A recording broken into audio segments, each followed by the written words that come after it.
The Berrics was the most famous skate park in the world. Owned by pro skaters Eric Costin and Steve Barra, the Berrics was the go-to indoor park for pro skaters in Los Angeles, and they posted so many iconic video series like Trickopedias, Battle Commanders, Recruits, Bang-Ins, and of course, their game of skate tournaments called Battle at the Berrics. Over the years, they went through many different layouts at the park and even moved locations to an even bigger indoor park, but as the money started to dry up, they sold 51% of the company to Hypebeast for $750,000 and did some pretty strange collabs to try to stay afloat.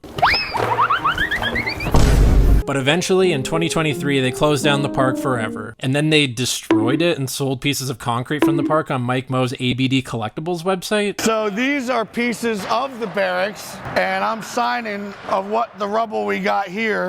Kind of a weird way to go out, but they did leave one last thing behind besides collectible chunks of concrete, so today we'll be fingerboarding at the Berrics. Well, kind of. This weird lunchbox looking thing is actually a Berrics skate park that Tech Deck made, and I bought one about 2 years ago. So today I wanted to give you guys a review of the park, get a few tricks on some of the obstacles, and answer the question you're all wondering, is this park worth getting? The park comes in this weird box with a handle, which looks strange, but it's actually a pretty clever idea. What you're supposed to do is store your fingerboards and obstacles in here so you can actually bring your boards and the park with you wherever you go. I've never seen a park that actually carries all of its own parts, so I thought this was pretty handy and a neat way to keep everything in one place. So let's open this park up. Inside we have 2 quarter pipes, one on either side of the park, which gives the park some nice flow and makes it so you can easily skate back and forth without having to pick up your board. The park also comes with a bunch of obstacles. We get a 6 stair, 2 hubba ledges for the stairs, an A-frame ramp with a flat bar on top, and a picnic table. So it's not entirely accurate to the real Berrics, but they got the right idea. And it comes with this exclusive Berrics black and gold Tech Deck. Oh, baby! They also threw in a bunch of Berrics themed stickers, which I thought was a really nice touch. They've got all the classics here, like do a kickflip. Yo, do a kickflip! Bangin'. Banging! Don't ever stop hopping fences. The Berrics Globe logo. They even have the Berrics Red Camera movie theater sign. I also looked up a video of them unboxing this park on the official Tech Deck YouTube channel, which for some reason they turned into an ASMR video. And I noticed that they put these white stickers on the side of the hubba to make it look like real concrete or like it has wall ride marks or something, but the problem is they only give you 2 of those stickers. So only one side of each hubba gets to look like concrete and the other side looks like plastic, or you just put both stickers on one hubba? I don't know, it doesn't really make a lot of sense, so I didn't even bother with these stickers. They also have these darker stickers, which I'm honestly not sure what they're for. I originally looked up this unboxing video on the Tech Deck channel because I was hoping that they could show me where these stickers go, but they never ended up using them either, and instead all I got was some beautiful ASMR.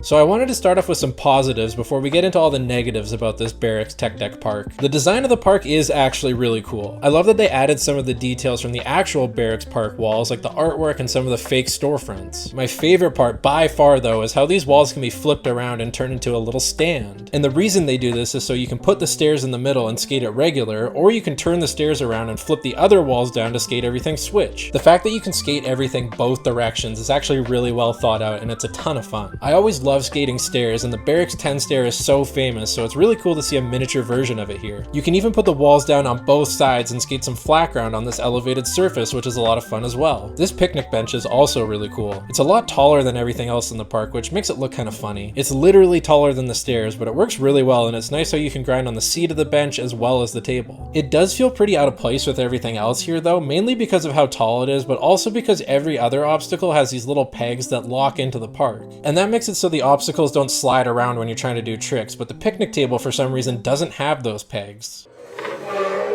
My ears burn! It's almost like they threw this in from a different fingerboard park, but it's a pretty solid obstacle aside from that, so I really can't complain. Speaking of complaining though, there's quite a few negatives with this park. I have this problem with all Tech Deck obstacles in general, but they tend to make their ramps really steep and the rails really small. Black River, for example, have really got this figured out where the stairs aren't super tall, but they are extremely long, so you can actually flip in and out of your grinds and grind for a long time. The problem with these ledges, the rail, and the picnic table is they are barely longer than the length of your board. So you can't even really do a 50-50 grind, and it makes it extremely hard to do flip tricks out of a grind because you're only on the obstacle for a split second. The ledges are really steep too, and they kind of shoot you into the ground, so even doing a tail slide or a nose blend is weird because you don't have enough time to turn out of the grind and land straight when you roll away. The A-frame ramp is also really annoying because it's so small that you can barely fit all 4 wheels on it, which means you either have to ignore them entirely and just ollie onto the rail from flat, or you have to manual onto them so that your front wheels rails don't go over the top of the ramp and mess up your ollie. I know that these tech deck parks are mostly for beginners, but I even think beginners would benefit from these obstacles being twice as long as they are. That way things wouldn't feel so steep and you would actually have a bit of time to grind on the obstacles, which opens the door to all sorts of different tricks that just aren't possible with how small these obstacles are. I think for the most part the stairs, the ledge, and the picnic table are okay. You can do a couple tricks on them, but the A-frame is literally unskateable and I would never use it. It's just way too awkward to do tricks on. I thought it was kind of funny in the official Tech Deck ASMR unboxing how the guy building the park puts the A-frame next to the rail so that it's sideways. Nobody would ever build a skate park like this, but I guess it makes it so that you could kind of skate the flat bar like it's a handrail, but it's just funny seeing the ramp completely sideways like that. It looks ridiculous. With all that being said though, this park actually is pretty fun if you're just using the stairs, the ledges, and the picnic table, so let's get a few clips on those and put this park to the test.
Overall, I'd give this park a 6 out of 10. It's not amazing, but it does have a handful of cool features like the walls being able to fold down and how you can actually carry stuff inside the park. But would I recommend you go out and buy it? Personally, I'd say save your money. This park really isn't worth it in my opinion, and you can get much better obstacles for this price. Thanks so much for watching this video, and if you want to see more park reviews like this, leave a comment below, and don't forget to subscribe for more fingerboard content like this.